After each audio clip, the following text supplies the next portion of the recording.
As we begin, I want to say thank you to our Vader as well. This year, every year, a bunch of years, we owe this day. In the eyes of many people on the staff, definitely in my eyes, one of the most significant days of the entire year. Not the most significant.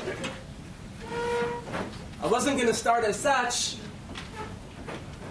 but a few minutes before we came up to the Beit Midrash, I met Rav Ron, who's speaking now in the upper dining room. I was near the photocopying machine getting these source sheets, and he says, Amos, when you teach a Tosfot, it's one thing, so you teach a Tosfot. But to come to speak about HaKadosh Baruch Hu himself, he said, I'm trembling. I could tell he meant it. He said, it's the first time he's doing it. Not that he's talking about Hashem, but in an Emunah seminar context. I'm trembling. I told him, Kacha Ketuv B'Gemara. That's the way we receive Torah b'Sinai, the day of the birth of our Emunah. We'll touch upon it later on. Be'ema, b'yir'ah, be'retet u'bezi'ah. He used the term Ema. He's trembling, he said. I thought maybe to suggest that we should all move down to the upper dining room and hear what he has to say. I was very impressed. Nachon, that's the way you come to approach Hashem. To stand in front of Hashem, you come to with trembling. Not that you don't tremble when you come to learn Tosfot, but there is a difference for every person. When you are busy studying the laws of Hashem and trying to understand the wisdom of Hashem,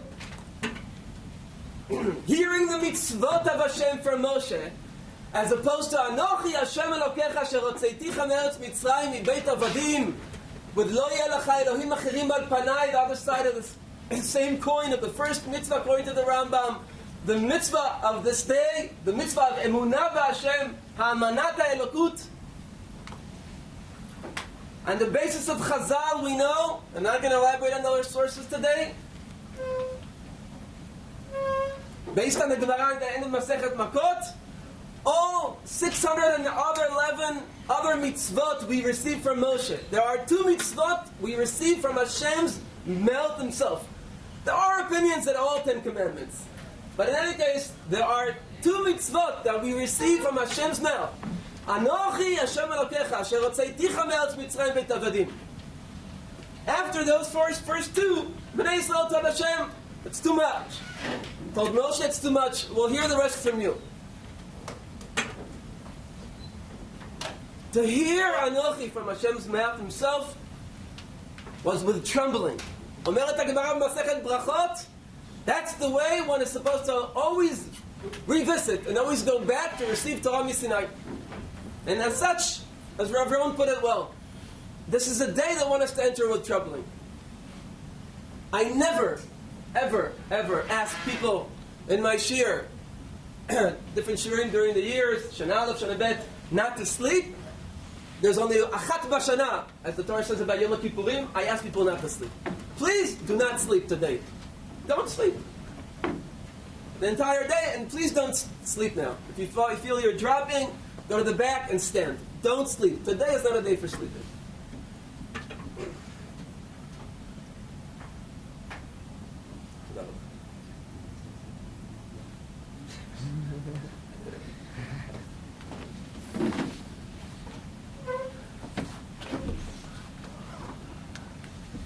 So, let's begin.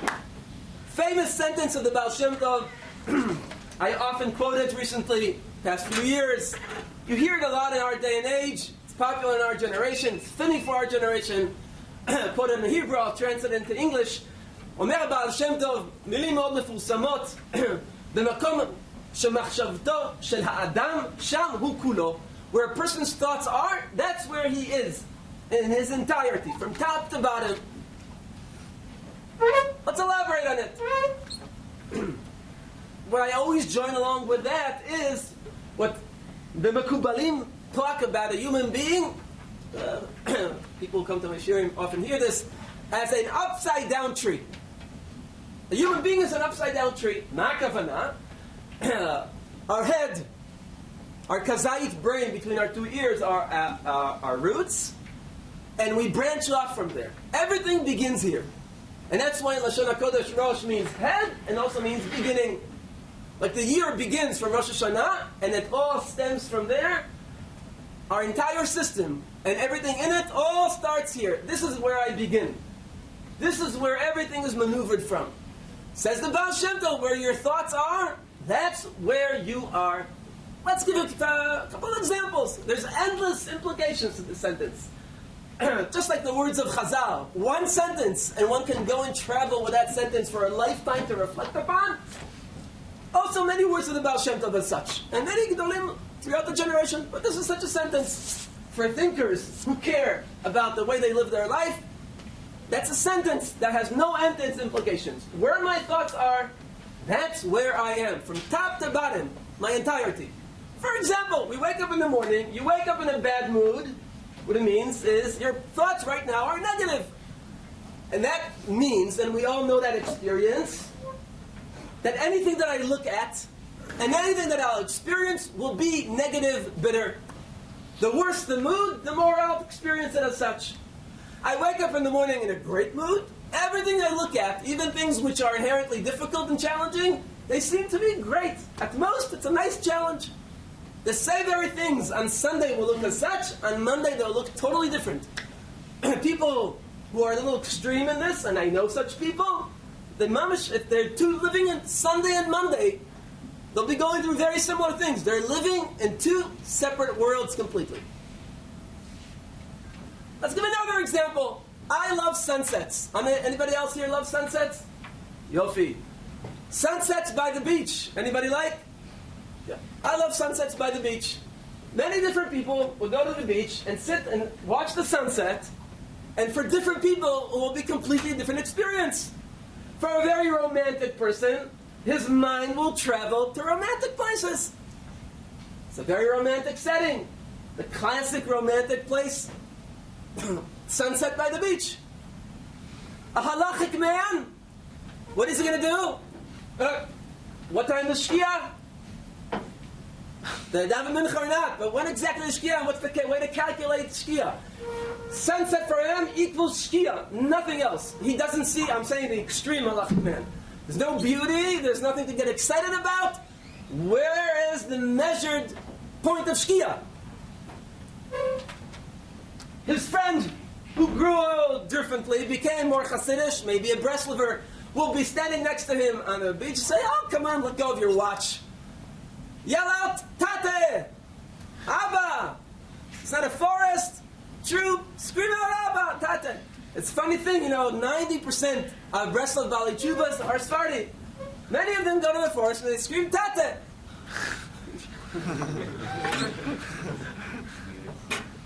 A scientist, I've had that experience. I once watched a beautiful sunset. I often share this here with a scientist, a physicist, a very well-known physicist. The one other person who speaks all over the world as the physicist from later on today, Professor Natan Aviezer, wrote a whole bunch of books. Many years ago, spoke here in Yeshiva a bunch of times as well. Anyways, I know him very well. Came to visit me once. We went out to watch a sunset, and he starts giving me the whole, me, my wife, and his wife, the whole physics explanation for the reason why the sky is all red and orange. And I have a lot of respect for him for many different reasons, and I held myself back, but I really want to tell him, please be quiet. I'm not interested in that right now. If I were to be sitting in a physics class, I would be interested. You're missing the whole point. Don't break down this experience into the details that make it up. But that's the way he looks at the world. That's the world that he's living in. Lo aleinu ba'al ta'ava, sunset by the beach, and beaches in general will often take him to a place of lust. Hashem yirachem. Hashem yishmor otanu v'yatzilenu, especially in our generation. In other words, interpret to me the sunset, I'll tell you who you are. Or at least I'll tell you who you are right now. There are these many different types of psychology tests. Sometimes you take them to get into a certain school or to get a certain job. They give you different pictures which can be interpreted differently, and they say, explain what you see, interpret it. And then their psychologist comes and checks it. By your interpretation, he'll tell you who you are, and that will be very much an important element in whether you're going to be accepted to the job or not. The sunset is only an example for Olam Hazeh. That's at least my understanding of it based on Torah sources. Neshamot come into this world, souls come down from Olam Neshamot, they come into the world, and the world of Olam Hazeh is like one big sunset by the beach. Please interpret it to me. Tell me your interpretation, and I'll tell you who you are. Let's understand the depth of it. What it means is Olam Hazeh is designed with an exact balance, where there is enough clarity and enough confusion embedded into the world that you can interpret it in different ways. I'll explain. If the world would be any clearer, if Hashem's presence in the world would be any bit clearer than it is, we would be missing the point of Olam Hazeh. Exactly, my metaphor, physical metaphor in my mind is the exact distance between planet Earth and the sun. Any bit closer, we would burn. Any bit farther away, we would freeze. The balance is exact. So too also, the amount of Hashem's presence in the world is exact. In a way that if you interpret the world as God filling it up, as we will be talking about soon, the option is out there for you. And if you interpret it as a godless world, the option is also there for you. It's all up to you. How do I know this? Look at the source number 1. Now, the way I worked with our source sheet for today is, I asked my wife, speech should be for her zchut, to put on bold just the very one-liner that I want to take out of sources, because we don't have time to elaborate, especially that's the way it worked out today. But more so, for people who are a little more advanced and they want to see the sources inside, you can take it. Afterwards, you don't have to give it back to me. And you have the full source in front of you. For the sake of what I want to quote, it's usually one-liner, so it's always going to be in bold. Source number 1. Source number 1 is talking about a Gemara in Masechet Baba Basra, a famous Gemara, very famous Gemara. One of the Amoraim had what we call today a near-death experience. And that near-death experience, he went through, he came back, his father asked him, what did you see up there in the upper world? So he says to his father, Olam hafuch ra'iti. See, look inside the boat. Amar le, Olam hafuch ra'iti. I saw an upside-down world. What does it mean, upside-down world? Elyonim lemata v'tachtonim lemala. Which means, the ones, Rashi explains, people who are in Olam Hazeh are considered chashuv and important and big. In Olam HaElyon, the upper world, they're considered very, very, very small. People are considered very small in Olam Hazeh. Humble people are very big up there. Listen to this. Amar le, look inside. Third line. Amar le, the last few words of the book. Amar le olam barur ra'ita. You didn't see an upside-down world. You saw a clear world. That's the world of clarity. What we call olam ha'emet. Where we go after Neve Eslim. Go up to olam ha'emet. What do we... Right? Baruch Hashem gave us thumbs. So let's apply the thumb over here. If the Gemara says the Olam HaElyon is Olam Barur Ra'ita, it doesn't take that many thumbs to conclude that Olam Hazeh is Olam which is Lo Barur, a world which is not clear. And I orchestrated it exactly so that it will be unclear enough with an underlying theme, the principle of uncertainty underlying it all. And I'm definitely using that terminology for those of you familiar with modern physics, because the principle of uncertainty is a significant concept in theoretical physicists today. Torah agrees with that. The world of Olam Hazeh is predicated on uncertainty. Why? For the basis of what? For the basis of the following. Source number 3. Look inside, please. Source number 3, the end of the Torah in Parshat Nitzavim, Parashat HaBechira. That's the way the Torah basically ends. Handing over all of life onto our shoulders of every individual, adult, thinking human being, or thinking Jew. Re'eh, natati lefanecha hayom et hachayim ve'et hatov, ve'et hamavet ve'et hara. See, my last day, Moshe says, I'm leaving, I'm giving it all over to you. From this day on, once you go into Eretz Yisrael, life and good versus death and evil is on your shoulders. It's your choice. Very famous psukim. Skip to the next bold part in source number 3. It repeats itself again. Kedai to see the psukim and to remember them daily. Daily? There are those who actually read this piece every single day after the chakras. However, skip to the next bold part, it repeats itself again.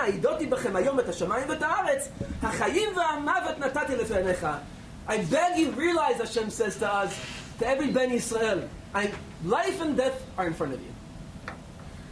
Habracha v'haklala. I beg you, ubacharta b'chein. It has to be your choice. But I can only ask you, choose life. Leman tichya ata v'zarecha, le'ahava et Hashem elokecha, etc., etc.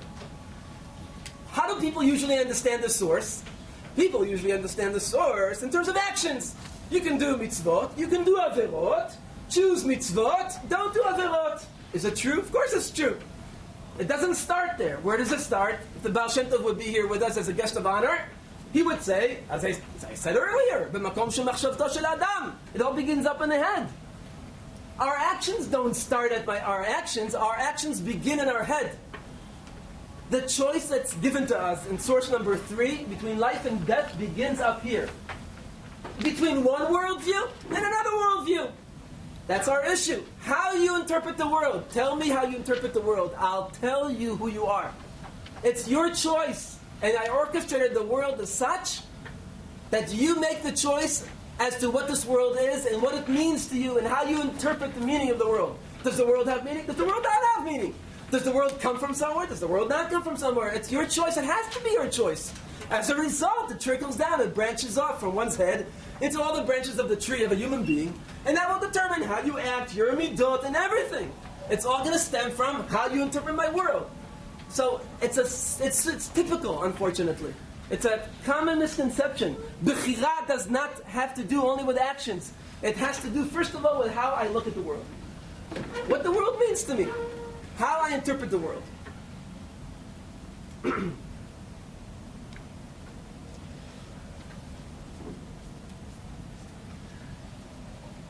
Let's start. Many years ago, I did a few weeks of Miluim, and one of my favorite spots in Eretz Yisrael, Har Hermon. Baruch Hashem, I live not too far from there these days. One of the most gorgeous places in Eretz Yisrael. You see the world from above. And you spend many hours, and you get to talk with non-Dati soldiers, and, it's your once a year, twice a year opportunity to schmooze, have serious relationships and conversations with a non-Dati, intelligent young man, usually students in university at those days, later on professionals. We spent many years together in the army, annually, after the regular army service. And, I get into these discussions, and I usually did not begin them. For them, it was also unique to meet somebody from, learned in Yeshiva. Discussions about Emunah, and basically the belief would often be coming from these are very intelligent, intellectual people, coming from an atheist perspective, not willing to accept the fact that the world must have an intelligent source behind it, and, back and forth. We went once on a little tiyum in the Golan, and in the Golan there's different fields where you have these very simple structures of 1 stone, 2 stone, 3 stone. They're called dolmenim. I told them that if I remember reading that these structures, there are discussions among scientists and archaeologists whether it's natural phenomena or whether it's man-made. So a couple of them with me, and they're telling me, come on, it can't be. Of course it's man-made. Of course it's man-made. I said, Tishma'u ma she'atem omrim. Listen to what you're saying. 1 stone, 2 stone, 3 stone. It's so complex. Of course a human being made it. Let's say we would be walking together on the moon. Possible. Doesn't have the Kedusha of Eretz Yisrael. For 5 minutes I would go there. More interested in going there than to Switzerland. Rabbi always says, Rav Amos, you need to take your wife to Switzerland. I'm not interested in going to Switzerland. Eretz Yisrael is way more beautiful. You disagree? So we can talk about it. We don't have to agree else. The moon. I wouldn't mind going 5 minutes just to see why? To see how planet Earth looks from the moon. I could do it from the sun, but I wouldn't come back. So I would go to the moon.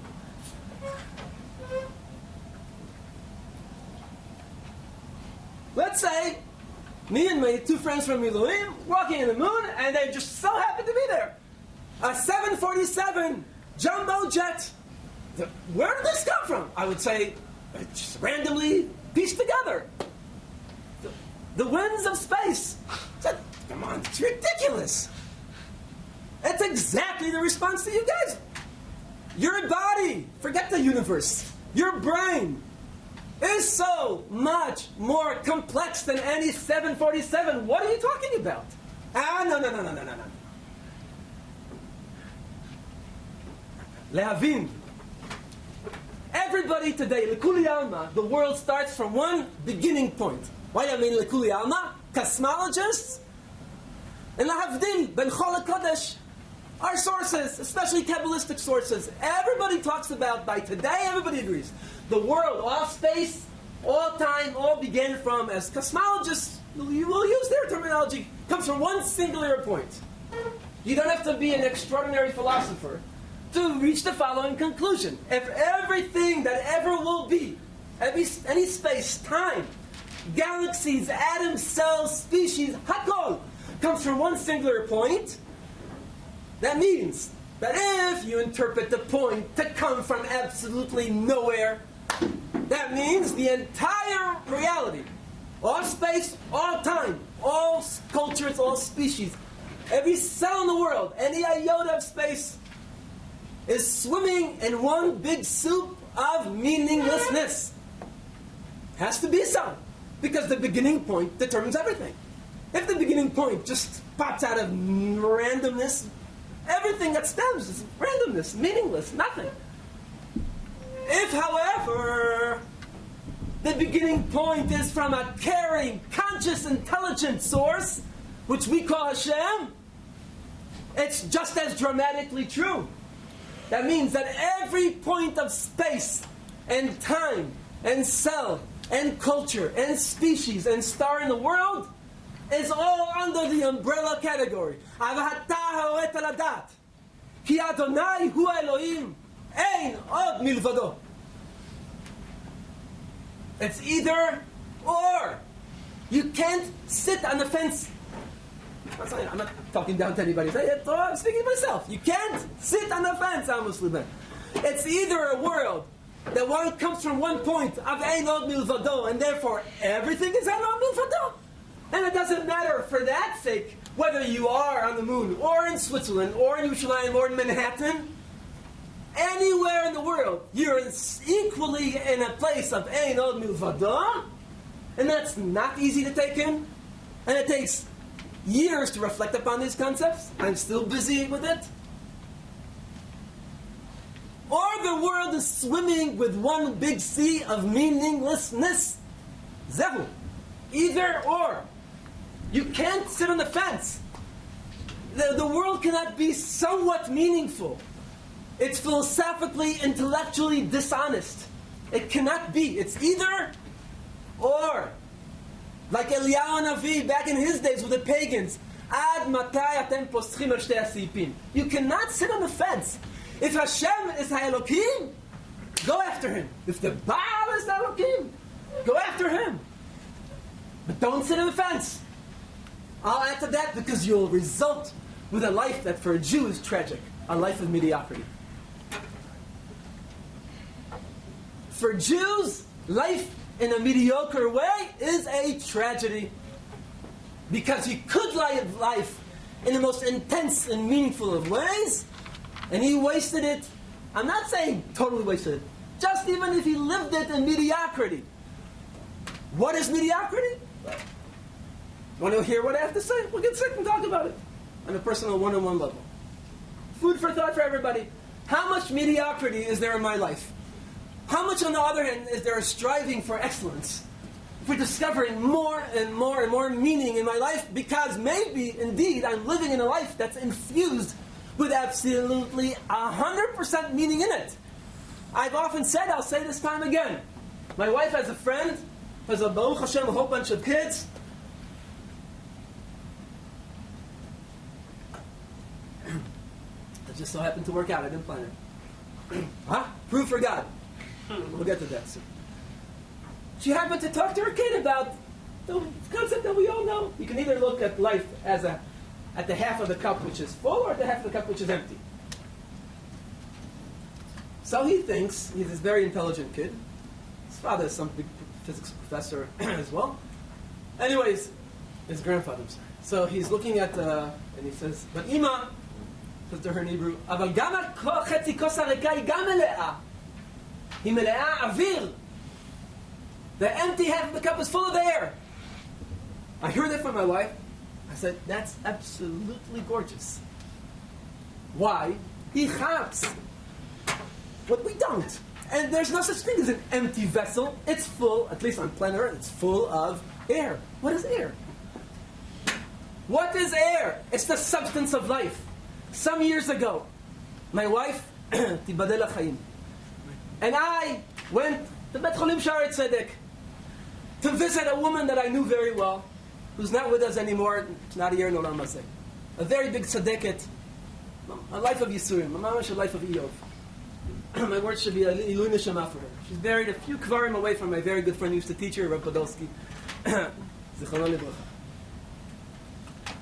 And Hara Menuchot. She was sick with cancer. She never got to get married. She never got to have kids. A big tzedeket. She lived in a world of Einod Milvado. I can testify to that. We came to see her the last night. She died at 9 o'clock the next morning. The cancer got to her lungs. And she was gasping for air. She indicated to me, oh, come over, Amos. Just one more breath, one more. Air, air. I'm sorry that that's what I want. Air. It's the substance of life. You don't want to think for 1 second what the terrible experience is when we're on the verge of about to choke or that we lost our air. Or even people sometimes who suffer from some form of asthma. The air is not filling up their lungs. Terrible. Words can't describe how terrible that experience is. That kid chap. There's no iota of space on planet Earth that's not filled up with the source of life. But that's the way an innocent, pure eye looks at the Bria. That's the way he sees Ein Od Milvado. The world is infused with life.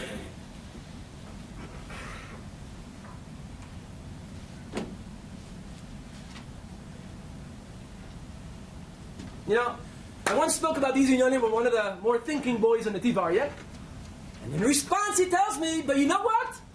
What's his name? But Richard Dawkins thinks differently. I said, you know what? I couldn't care less. I couldn't care less. And anybody who here might be watching me, including him, I couldn't care less. I couldn't care less? How many PhDs do you have, Amos Luban? I don't. And yet, I couldn't care less. So what did I tell the boy? Very fine boy. I enjoy speaking to him a lot. I say to him, tell me, are you planning, Bezrat Hashem in a few years, when are you going to start dating? You're going to find out Richard Dawkins' phone number to consult as to who to date? Absolutely not. I said, so why are you consulting with him here? I said, what do you mean? What does one thing got to do with the other? This is dating has to do with personality. I said, that's exactly what I'm talking about. He said, what are you talking about? I said, the discussion over here is, what is the personality of this world? Does this world have a personality? Does this world not have a personality? What do you mean? Speaking of dating, is there one individual in this room who does not want for his children a wife full of chaim? And if you do not understand what that term means, I don't 100% either.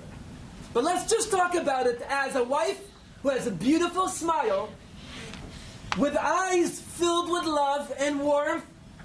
Is there anybody in this room who does not want that for his kids to grow up with? A mother who radiates warmth, care, sensitivity, and gentleness through her eyes to her kids. Is there anybody who does not that want for himself? I'm not waiting for a response, it's clear. Where did that warm smile come from? From a frog? Is there anybody in this room who ever seen a frog smile? There are many frogs walk around Moshav Yonatan and Ramat HaGolan. I meet them every now and then. I go to Marav, I go to Mincha. I saw some yesterday. None of them smile. Have anybody seen here in this room a hippopotamus with charm? You have? No. Has anybody here seen a Rova cat helping an old lady get onto the 38 bus?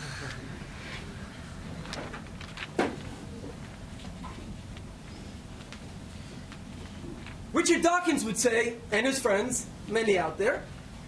Oh, come on.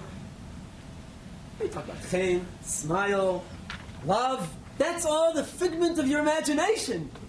It's all delusion. There's no such thing as reality as the mind. That cannot be explained scientifically. That's just, your imagination. Who's going to decide whether that's true or whether what I'm saying is true? Your future wife's chen, to you or to your kids, is going to be delusion?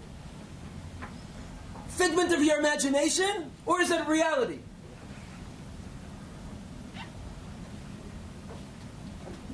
Avram Avinu, Jew of Emunah, Tashuri merosh amanah, Chazal say that's Avraham Avinu. It's a pasuk in Shir HaShirim. Says the Midrash that's referring to Avraham Avinu. Rosh lema'aminim. Rosh lema'aminim Avraham Avinu. He did not consult, not with Nimrod, not with Richard Dawkins, and not with anybody else, including his dad. He consulted with himself. He had enough of a backbone, enough personality, enough of self-confidence to listen to what his inner truth and his inner voice tells him as to what's the nature of reality.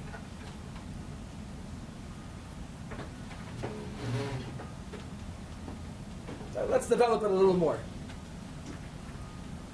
I tried to invite here for today a guest of honor. It did not work out. It's one of my biggest dreams for Nativ Aryeh.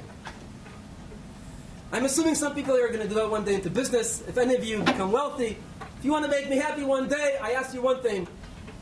If you can somehow help me buy for Nativ Aryeh a chimpanzee ape, who wants a Nativ Aryeh? And I'll make a deal with a biblical zoo in Yerushalayim. 364 days of the year. Monkeys live in the solar calendar, so we'll count 364 days. He's in the biblical zoo. Achat b'shana. Once a year he comes to Nativ Aryeh. Around now, take a chair, put it up here. This, hop, go up, sit here. We'll be a guest of honor. Will there be one person in the whole Beis Medrash who's going to actually stand up in dignity for the chimpanzee that will walk in? How many people not just stood up, ran to look and to stare at Povarsky's grandfather and Rav Nebenzahl schmoozing over here? With utmost respect, I looked at it, I took in every second.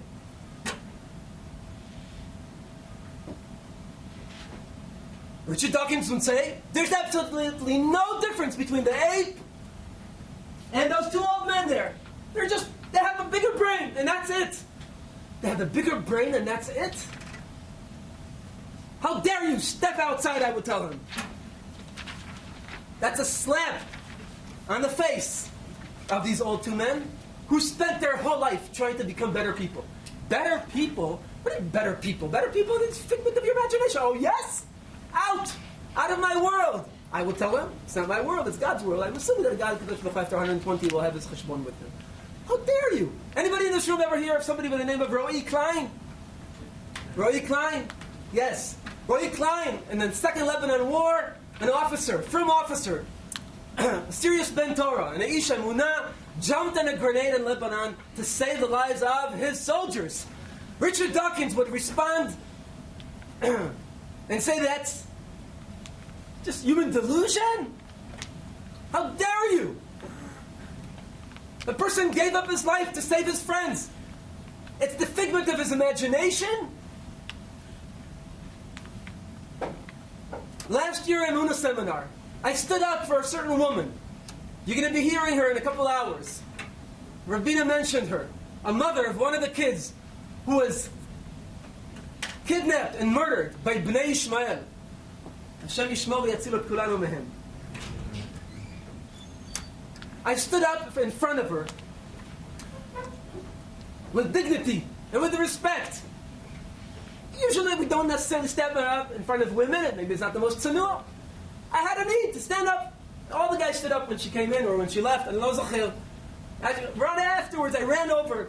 I introduced myself. Our fathers know each other very well from Bar Ilan University many years ago.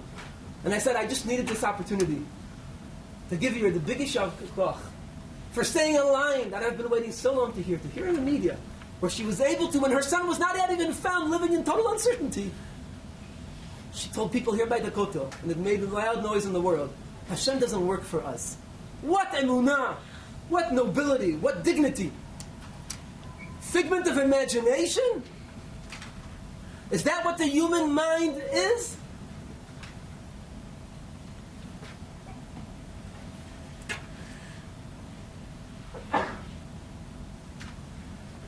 Now I'll tell you about a woman who I would not stand up in front of. She made the news here in Israel 2-3 weeks ago. The top model of Israel. HaKadosh Baruch Hu Yimchali that I didn't talking about such inyani. Apparently she was caught with issues of taxes. You know what? If I would meet her in the street, I would tell her, I know it's going to be very apolitically correct. Maybe I'll be sued.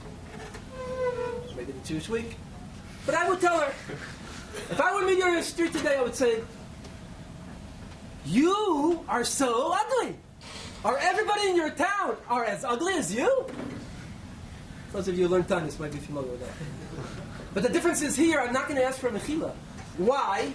She'll say, how dare you? You're judging me before court does? Maybe I didn't take any penny into my pocket. I said, I don't care about taxes. In fact, taxes bore me to death. My wife starts talking about taxes, I start yawning. I'm not interested in taxes. So why are you talking that way to me? You know why? Because your father, the next day in the newspaper said, oh, they're running after my daughter because she's a big celebrity. I find that word the most disgusting word in the dictionary of today. A celebrity?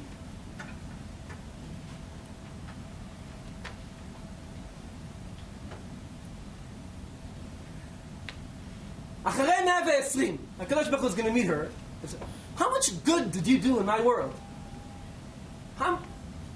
If I were to meet her father, I'd say, what are you talking about? My daughter made it to the top. To the top?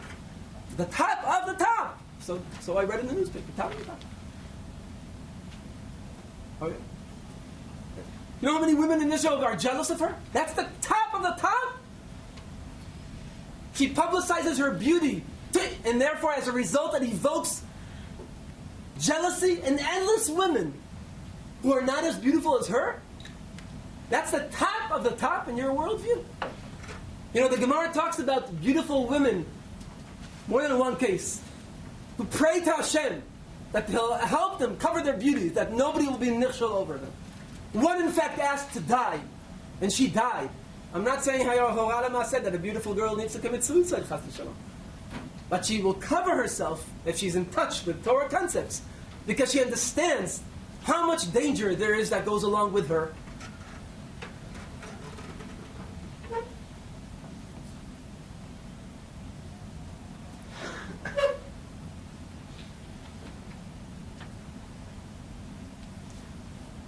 Much shorter in time than in previous years. To speak in a very concise way, I'll try to put in as much as possible in the next 10 minutes. To an average Rova cat. Okay? Said before, we don't usually see, it's not the cat's thing to help an old lady get onto a 38 bus. What is the cat's thing? The Gemara says, Masechet Eruvin, if I'm not mistaken, even if Torah were not to be given, we would learn tzniut from the cat. You learn tzniut from the cat? Yes.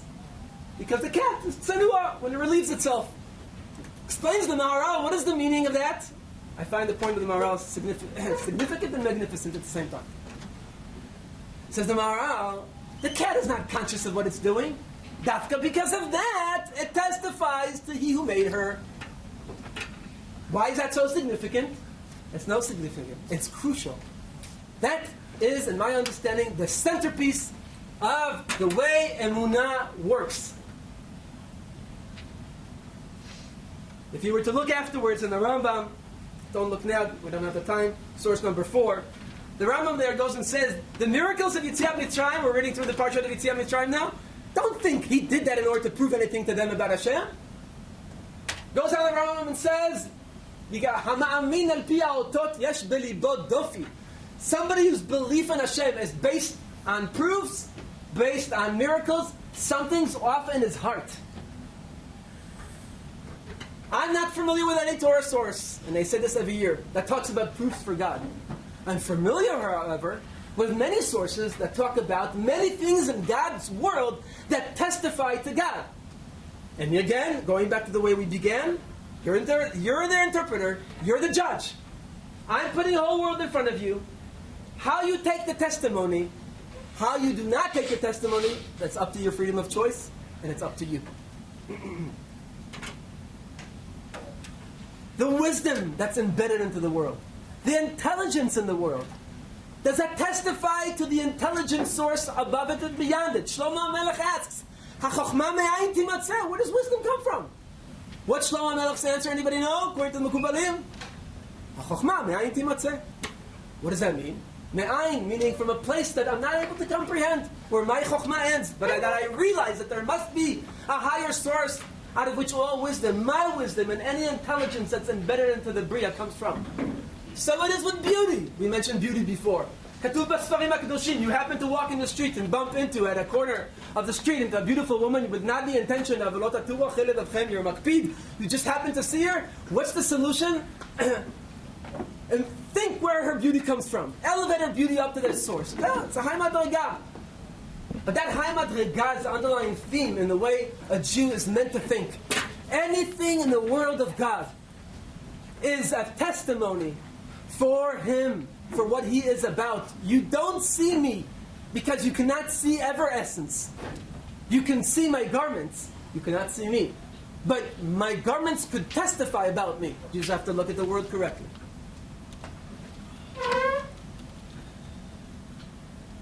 A person who learns to look at the world with proper eyes, who starts understanding that Emunah is not something that's proven to me. I highly recommend let go of that term when you're getting into this day. If you're going to be basing your Emunah based on proofs, my humble approach is that means you're still holding in quite an immature place. And your Emunah is very shallow. Emunah is not proofs for God. Emunah is based on a world, which, as we said at the beginning, a world which is 50% clear, 50% unclear.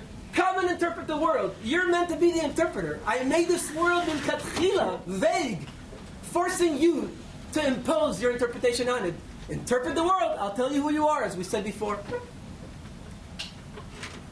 A person who does develop a proper Emunah eye, he starts realizing that everything in the world, more and more and more, testifies to God, testifies to His presence.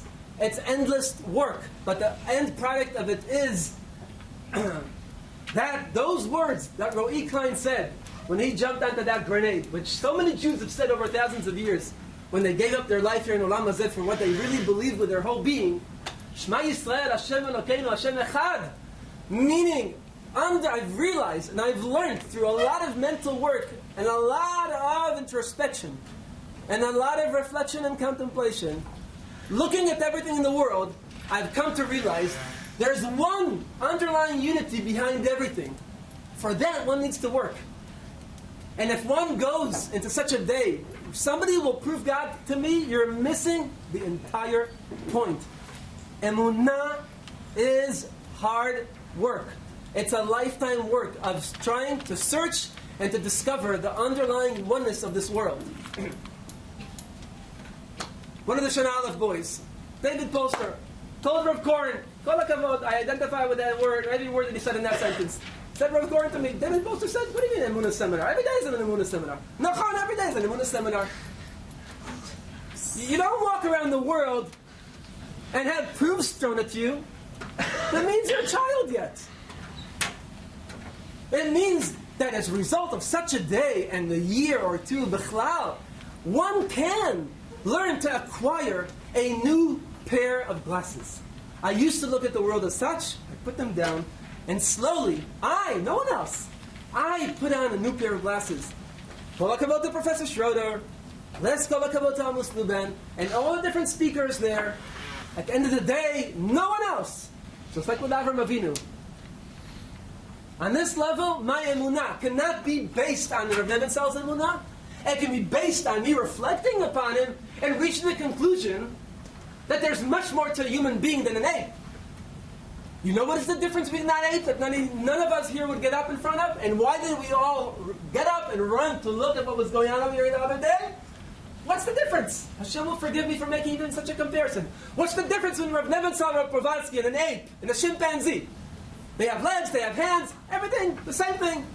What's the difference? I'll give it names. Anava, Tmimut, Tahara, Kedusha, Emet. Richard Dawkins would say that these are not realities. You and I, no one else, not Dawkins, not Avram Avinu, not Rav Nebenzahl, you and only you, me and only me, each and every individual needs to determine which one is it. Does the world in fact come from one point of meaninglessness, swimming in a soup of meaninglessness, and in that sense nothing matters, and nothing deserves any respect because everything is inherently, intrinsically meaningless? Or is everything incredibly, full of meaning? Is there substance to the human mind? Is there meaning? Is there reality behind love, behind chen, behind a smile of a caring mother, helping an old lady cross the street with her bags on a Thursday afternoon, jumping on a grenade, having dignity in front of the whole world where you have no idea where your child is, few days before he's found murdered. All these expressions of human personality and the human mind, and we Jews call it the human neshama, the godly piece in us. Is it a reality? Is it not a reality? Nobody else can determine. You can't look over your shoulder, and therefore that sentence is absolutely ridiculous. But Richard Dawkins thinks differently. Richard Dawkins for me is Richard Advanced Ape Dawkins. And so, and his perspective is irrelevant to me. I mean it with my whole being. Irrelevant. I'm not impressed by PhDs. Not impressed by PhDs. I went to university. I had professors. None of them came close to the tip of the finger. I had them a whole year, 2 years. Tip of the fingernail of the two old men that were schmoozing here the other day. One I know quite well. One I met for the first time. You can tell it's all over his being. Is there a difference between them and an ape? Dawkins would say, yeah, no? I would say yes. Who cares what Amos Luban thinks? What matters is what you think. If there is a difference between an ape and those two old men, that's all the difference in the world. That means I respect the human mind. It has meaning. Chen, smile, anava, tahara, trustworthiness, faithfulness. All midot that make up the human body, that makes up the human being. All midot which Torah claims are godly midot, that are expressed in me and are expected for me to bring out, and which is really what this whole world is about, that there should be human beings who become godly. At this point of the year, everybody here gets up in front of Rav Nebenzahl daily when he walks in, not because you have to. I'm convinced if anybody thinks differently, raise your hand. You're too embarrassed? Come tell me afterwards. Tell me I don't get up in front of Rav Nebenzahl. I don't because I respect him, it's because it's expected from me and people will look at me so and so. So come and tell me afterwards. It'll be interesting for me to hear. It'll be upsetting, it'll be interesting. I suspect, as it is every year, everybody in this room, at this late part of the year, get up in utmost respect. For what? For a very advanced ape? No. For a full-fledged human being who's made B'Tselem Elokim and who actualized his Tselem Elokim. Did I prove God this afternoon to you? This noontime to you? No. I despise the term. It's missing the whole point. It's one of the worst terms for the world of Emunah, is to talk about proofs. It's missing the entire essence of what my relationship with Hashem is about. I need, as an individual, who's a Ben Avraham Avinu, come, examine the world, and as painful as it might be mentally, to put in a lot of effort over many, many, many years of my life, my whole life, to try to figure out, does this world scream out Hashem? Ein od milvado? With human beings who were given the potential to become like God? Or is this world none of that? Coming from one place of meaninglessness, going to another place of meaninglessness. But the main point is, as I said earlier, like with Eliyahu Navi Harakamel, it's either or. It's white or black. There's no middle path over here. Middle path concepts are to be applied in other places. One point, either a point that produces a world, Eino Milvado, or one beginning point, a world of absolute meaninglessness, and then there really is no difference between that maybe one day we'll be zochet to have in our yeshiva, and the two individuals that we saw earlier on this week. I'll finish with the following. Two short points, but very significant, Laniudati. Number one, I mentioned it in the past years, I'll mention it again. I once read in one of these Shabbos pamphlets or Shabbos newspaper a story of somebody's Emunah. How did he come to keep Torah and mitzvot? Because he was almost run over by a truck. Last moment he was saved, and that conclusion, he reached the conclusion. Hashem insists, and he started taking upon himself Torah and mitzvot. That Emunah, from my perspective, I'm sorry for saying that, is meaningless. And 3 months later, the truck will run over you. So then Hashem doesn't exist anymore. Life always works out that way for the best, where you can smile, Hashem, I love you. The older you grow, the more you see it doesn't work out that way. So on a day that you're in a good mood, God exists. And a day that you're in a bad mood, God doesn't exist, as Rabina implied earlier also. So how do I work it out? You work it out not based on your personal experiences. Later on, you discover Hashem also in your personal experiences.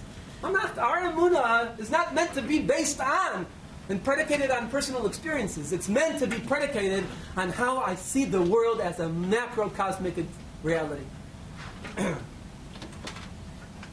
What do I mean by macrocosmic? Look inside for our last source for tonight, for this afternoon. Sorry. Source number 6, Parashat Ha'azinu, the last teachings of Moshe Rabbeinu. For those of you familiar, and for those of you who are not, the song of Ha'azinu is the song of the history of the Jewish people, from beginning and all the way to the end. Not as to what will be if we don't follow the ways of Hashem, but what will be, period. So much so that the great, tremendous Rambam brings the psukim from here as a supposable contradiction to the concepts of freedom of choice, free will, that he himself puts forth in Hilchot Shuvah. How he deals with that is a different discussion. This is one time in the Torah. The Torah doesn't say what will be if. Rather, Chamishachum Torah says what will be, period. Based on that, many prophecies later, not here, except for Yechezkel, the Treyasar, Chazal, Midrashim, Gemarot, all speak of the following historical pattern of the Jewish people. In advance, the Jews will be living in Eretz Yisrael. They're going to be going off the derech of Hashem. They're going to be scattered around the world, and they'll be persecuted and hated. And by the end of days, they'll be regathered back to their homeland. And Hashem will collect them, one by one, at the end of days, back to Eretz Yisrael. And our sources go on. It's too bad we don't have the time afterwards. I highly recommend. Extremely relevant to every single day, unfortunately, in our times. Source number 8, Chazal, black and white, told us that at the very end of days, as Klal Yisrael comes back to Eretz Yisrael, the descendants of Ishmael, Bnei Ishmael, B'lashon HaMidrash, are going to cause a lot of turmoil, war, and a lot of tzarot in Eretz Yisrael and in the world as a whole. Others will elaborate later on today about the wonders of the history of the Jewish people. When your Emunah is based on reflecting upon history and realizing that history of mankind has never seen anything as shocking and as exhilarating and as mind-blowing as the ongoing existence of the Jewish people throughout the ages, stage after stage, according to plan, you learn the sources, you realize them, and you reflect upon them, you may get a stage that you're so shocked that you experience in front of your eyes, indeed, ein od milvado. Not just in specific details, as we spoke about some examples earlier, ein od milvado, about history of mankind as a whole. When you examine it properly with an honest heart, I'll claim at least, you will see, history of mankind has never seen anything as impressive as the story of the Jews throughout the ages, with all the many details that make that up, including predictions as to what will be at the very stage that will bring about the birth of Yemot HaMashiach Shemizkeh b'Merav Yameinu. Take advantage of this day. As David Polster said, Emunah seminar is something that every single day, it's an explicit pasuk, V'yadata hayom, Hayom. Every yom. וידעת היום והשבות האלה לבביך. כי השם הוא האלוקים. בשמיים ממעל ועל הארץ מתחת. Ein od. It's immediately 2 psukim after Ein od milvado. It's our work to live in Olam Hazeh and to realize that despite the fact that the world seems so diverse and made up of so many vast details, that there's one underlying truth that underlies it all, that indeed screams out from every direction, Ein od milvado. If we just look at the world properly, if we do that, then indeed, as he said, David, and I agree with him, every day becomes an Emunah Semar. Please don't sleep today, take advantage of it.